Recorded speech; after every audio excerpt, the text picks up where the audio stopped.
What up, Gotham Guardians and Arkham adversaries? It's your boy Trading his Wonder Wife Sarah. We just got back from the movie theaters checking out the new Dracula film, The Last Voyage of the Demeter. Quick little warning, we are gonna do a spoiler review a bit, so if you know nothing about the classic Bram Stoker's book, which this movie is based on the chapter 7 portion of the novel, we're gonna break down some things for you a little bit. I gotta be honest, I was really looking forward to this movie. Just from the moment I saw the trailer, I was like, yes. Finally, we're getting a good Dracula movie. The design looked awesome. Like, it had all the things, a great cast. Yeah. I was like, this movie is setting it up for success. I left the theater super disappointed. In a weird way, and I can't believe I'm saying this, this movie had no fangs to its bite.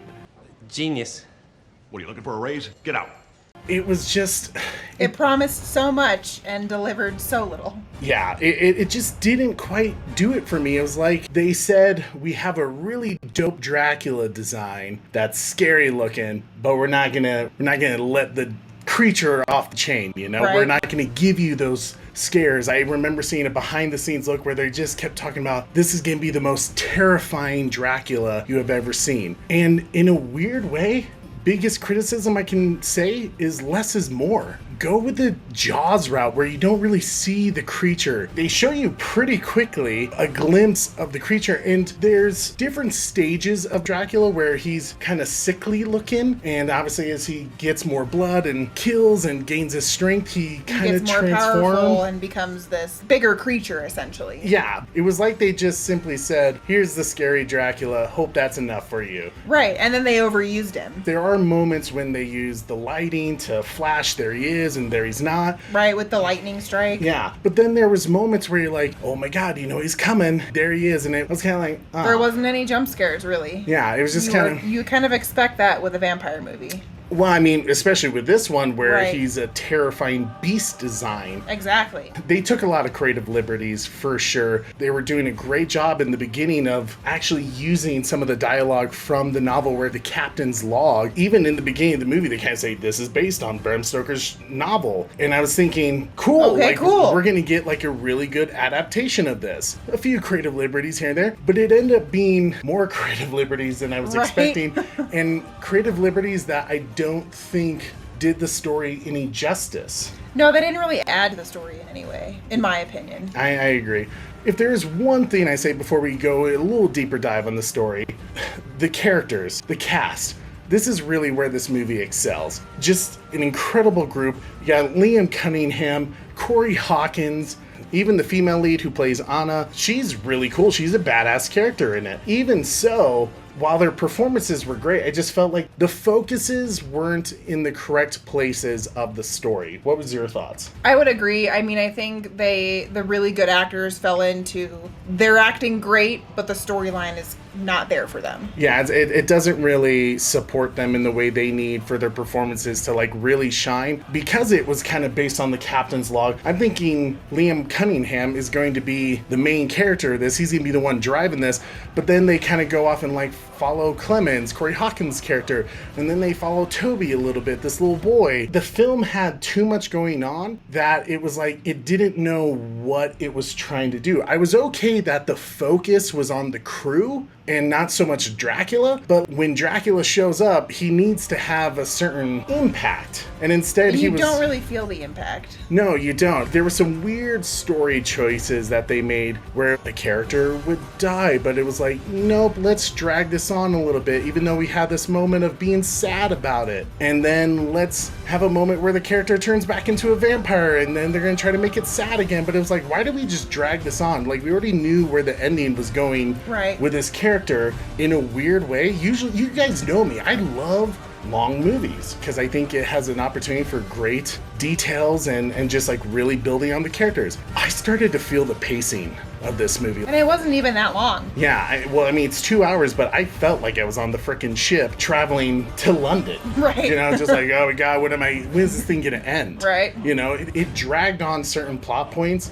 that didn't need to be dragged on. And it was... I would agree. So basically, the first act was really good. It showed, like, we thought there was going to be a lot of potential, and then the second and third act kind of were let down. Yeah, the first act was kind of what I was expecting. It was going to be kind of the build up into this, like, really horrifying moment where you're stuck on a ship with this hungry creature, and you don't really see it and stuff like that. And then all of a sudden, it just keeps going downhill from there. And I gotta say, the one part that really bugged me, the third act of this movie absolutely annoyed me. We've seen all these events, people turning into vampires, or at least the beginning stages of them, and we're seeing how they're dying. And you would think they would catch on that sunlight is the weakness of this creature, because it always comes out at night and feeds on people. Why make a plan to destroy the creature at night? At night.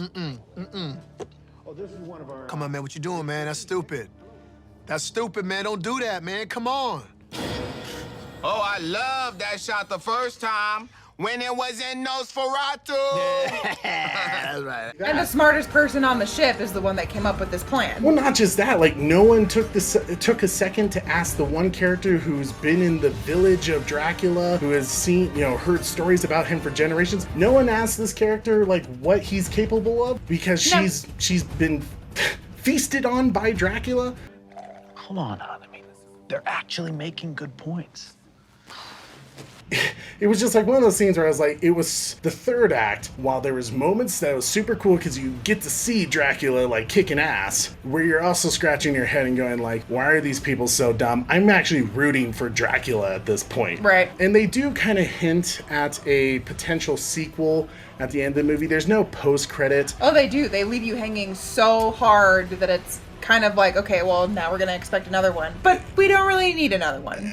That was the thing. It was just like they kind of hinted at that there could be a second one if you wanted to. I'm okay if we leave it here. Yeah. I don't think we need to do this one again. Yeah. Especially because they try to make a character he's the vampire slayer now. It's like, well, now we're getting way off of Bram Stoker's book. Like any kind of storyline. It is very loosely based here now. There were some parts that, like I said, we did like the cast. The Dracula design was absolutely awesome. The music was good. The music was great. Music was really Curry's awesome. I wish they went a little harder with the music because the trailer music was awesome. It just didn't quite do it for me, and I was very sad about that because I was like really looking forward to this.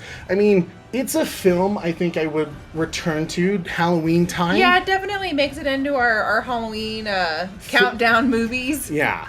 I think it's worth a watch. I think in my mind, I built it up to be something really awesome, and I wasn't satisfied leaving theater. I was like super disappointed. Unfortunately, I feel like this was one of the movies where most of the movie was the trailers that we've seen. Yeah, that's a great really point in it. The trailer basically gave you everything. Yeah. Just wasn't there. If you had to score it, what would you score it? I'd probably give it a 7-1. A 7-1? Okay. 7-1. I mean, that's still a pretty solid score. Yeah. And I think part of that is like the love of Dracula's character. This is supposed to be the legend about Dracula. Right, I enjoyed it as a monster movie, not as we're following the Captain's Log movie. That is a great way to put it. I think kind of like what we did with the Meg 2, The Trench, it was very loosely based on Steve Alten's book. Very loose.